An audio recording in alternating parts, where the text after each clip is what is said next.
Peshawar high court का governor Khyber Pakhtunkhwa को कल नौ मुंतखब वज़ीर आला से हल्फ लेने का हुक्म। Chief justice Peshawar high court SM Atiq Shah ने महफूज फैसला सुना दिया। फैसले के मुताबिक गवर्नर फैसल करीम कुंडी कल दोपहर 4 बजे नौ मुंतखब वज़ीर आला सुहेल आफरीदी से हल्फ लें। अगर गवर्नर ने हल्फ नहीं लिया तो उसी दिन स्पीकर नौ मुंतखब वज़ीर आला से हल्फ लें। हल्फ लेने का अमल बगैर किसी ताखीर के मुकम्मल किया जाए। चीफ जस्टिस पेशावर हाईकोर्ट की सरबराही में नौ मुंतखब वज़ीर आला से हल्फ लेने से मुतल्लिक दरख्वास्त पर समाअत। चीफ जस्टिस ने रिमार्क्स दिए कि सुहेल आफरीदी 90 नुमाइंदों के वोट से वज़ीर आला मुंतखब हुए हैं। हल्फ बर्दारी गवर्नर ने करनी है। जब गवर्नर ने वज़ीर आला का इस्तीफ़ा मौसूल कर लिया तो वज़ीर आला मुस्ताफ़ी तसव्वुर होगा।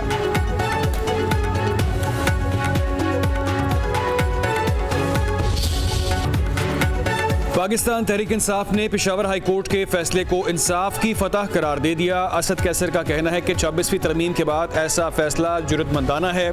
खैबर पख्तूनख्वा तहरीक इंसाफ का है और रहेगा। जुनेद अकबर बोले कि सियासी जमातों से उम्मीद रखते हैं कि आइंदा किसी भी गैर आईनी काम का हिस्सा नहीं बनेगी।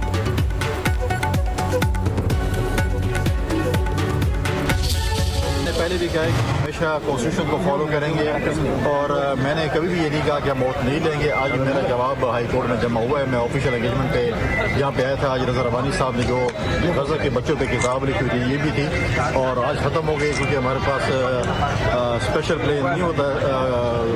गवर्नर के पास उन्होंने रिक्वेस्ट की CM सिंह को कि और हम जाएंगे और जो भी आइन हमें इजाज़त देगी उसको फॉलो करेंगे।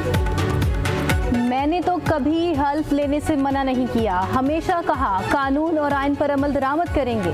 गवर्नर फैसल करीम कुंडी की मीडिया से गुफ्तगू। कहा हर सूरत KPK पहुंच जाऊंगा और आइनी फर्ज अदा करूंगा।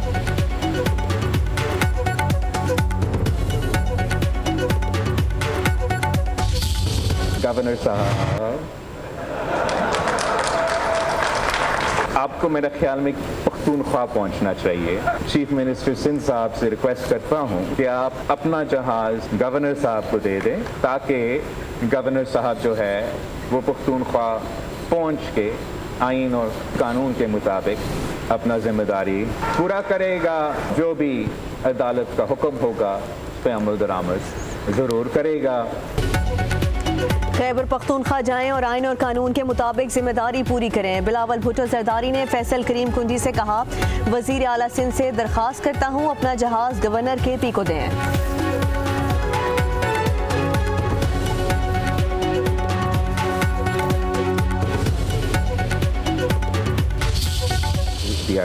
सीज फायर डिक्लेयर किया गया है। इजिप्ट में इस सीज फायर पे दस्तखत भी किया गया। तारीख में हमने देखा है कि अगर किसी ममालिक ने तारीख का सबसे ज़्यादा सीज फायर तोड़े हैं तो वो भी ये ज़ायनिस्ट रेजीम रहा है।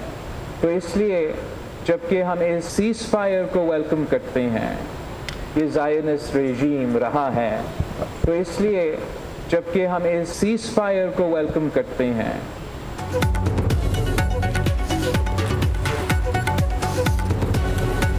सिंध का मुकाबला किसी शहर या सूबे से नहीं, हम तो दुनिया से मुकाबला करने वाले हैं। शायद किसी को मालूम ना हो, खैरपुर में भी एक स्पेशल इकनॉमिक जोन है जो दुनिया के बेहतरीन इकनॉमिक जोन में शामिल है।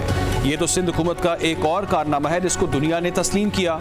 चेयरमैन पाकिस्तान पीपल्स पार्टी बिलावल भुट्टो जरदारी का कराची में तकरीब से खिताब। कहा दुनिया में गुज़िश्ता 2 साल में तारीख की सबसे बड़ी नस्लकुशी और बच्चों की अमवात देखी गई। तारीख में सबसे ज़्यादा जंगबंदी तोड़ने वाला मुल्क इसराइल है। बेचैनी, डर, खतरा और खौफ इस बार भी धोखा ना हो जाए।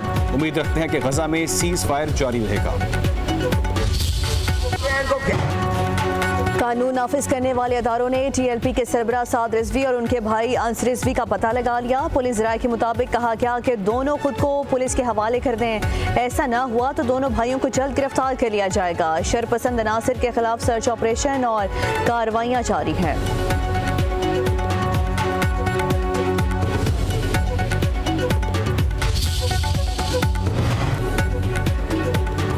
पंजाब पुलिस का सरबराह TLP साद रिजवी के घर पर छापा। करोड़ों रुपए और जेवरात बरामद। बरामदगी की तफसीलात भी जारी। छापे के दौरान 14 करोड़ 44 लाख की पाकिस्तानी करेंसी बरामद।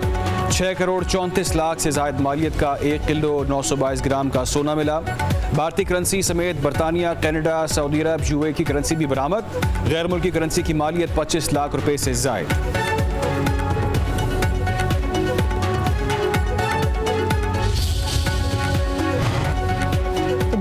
कोच मुरीद के ट्रैफिक के लिए बहाल, मुकम्मल क्लियरेंस जारी कर दी गई। लाहौर के दाखिली और खारिजी रास्ते भी खुल गए। मोटरवे M2 और 3 पर भी ट्रैफिक बहाल। लाहौर में मेट्रो बस और ट्रेन सर्विस भी चल पड़ी। इस्लामाबाद में हाईवे एक्सप्रेस को आम ट्रैफिक के लिए मुकम्मल तौर पर खोल दिया गया। फैजाबाद 4 मुख्तलिफ पॉइंट से ट्रैफिक के लिए सील। रावल जैम चौक से फैजाबाद जाने वाली सड़क भी आम ट्रैफिक के लिए ना खुल सकी। मेट्रो बस सर्विस जुड़वा शहरों में जुज़वी तौर पर बहाल।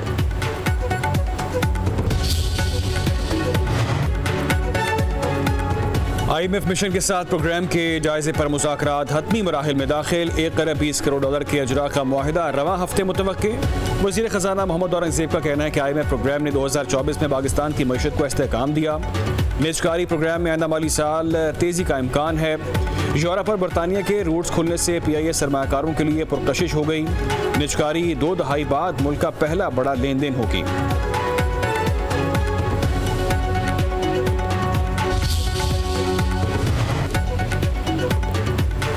सरमाएकारों का एतमाद बहाल, स्टॉक मार्केट में 7000 पॉइंट्स का बड़ा इजाफा। कारोबारी हफ्ते के दूसरे रोज कारोबार के आगाज पर ही स्टॉक एक्सचेंज में जबरदस्त तेजी खिताम तक बरकरार रही।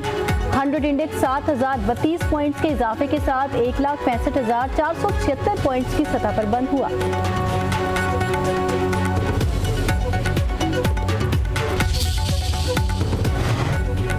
16 अक्टूबर से पेट्रोलियम मसनूआत की कीमत में कमी का इम्कान। ज़राए के मुताबिक पेट्रोल की कीमत में 6 रुपये 10 पैसे फी लीटर कमी मुतवक्के। हाई स्पीड डीजल की कीमत में 1 रुपये कमी का इम्कान। ओकरा कल समरी वफाकी हुकूमत को भिजवाएगी। वजारत खजाना वजीर आज़म की मुशावरत से कीमतों में रद्द-ओ-बदल का नोटिफिकेशन जारी करेगी।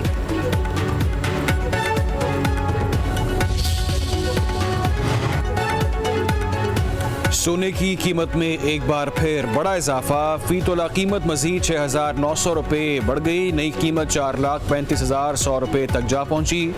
10 ग्राम सोने की कीमत 5,916 रुपये इजाफे से 3,73,028 रुपये। आलमी बाजार में फी औंस सोना $69 महंगा हो गया। 26वीं आईनी तरमीम के खिलाफ दरखास्तों पर समाअत के दौरान जजेस आपस में उलझ पड़े। जस्टिस जमाल मंदोखेल ने जस्टिस आयशा मलिक से कहा, मैं वकील से बात कर रहा हूं, आपसे नहीं। जब तक मेरी बात मुकम्मल ना हो कार्रवाई आगे नहीं चलेगी। जस्टिस मुसरत हिलाली बोली, जजेस एक दूसरे पर आवाज ऊंची ना करें। जस्टिस मंदोखेल ने कहा, मैं पूरी कौम के सामने सब वाज़े रखूंगा।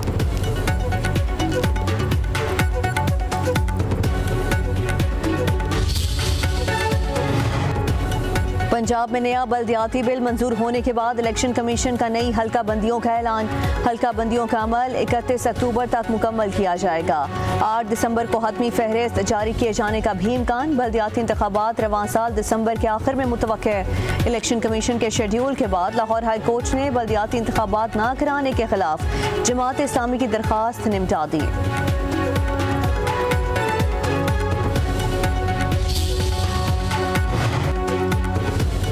बलूचिस्तान में शोरिश नहीं बल्कि अलहदगी की नाम नहाद तहरीकें हैं। मुल्क दुश्मन अनासर का मकसद पाकिस्तान को नुकसान पहुंचाना और तकसीम करना है। वज़ीर-ए-आला बलूचिस्तान मीर सरफराज बुगटी का 17वीं नेशनल वर्कशॉप बलूचिस्तान के शुरा से खिताब। कहा, दुश्मन पाकिस्तान को केक की तरह टुकड़ों में बांटना चाहता है। बलूचिस्तान में गैर मुतवाज़िन तरक्की का गलत तासुर जानबूझकर पैदा किया गया। जो शख्स बंदूक के जोर पर तशद्दुद करे वो नाराज नहीं बल्कि दहशतगर्द है। बलूच अवाम को बंद गली में धकेला जा रहा है।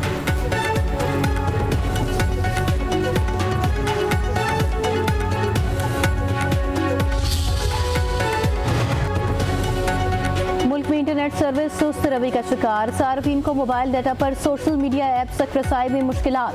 PTCL के मुताबिक इंटरनेट मजीद सुस्त और तातुल का शिकार हो सकता है। समुद्री केबल में नस्ब रिपीटर की मरम्मत का काम जारी है।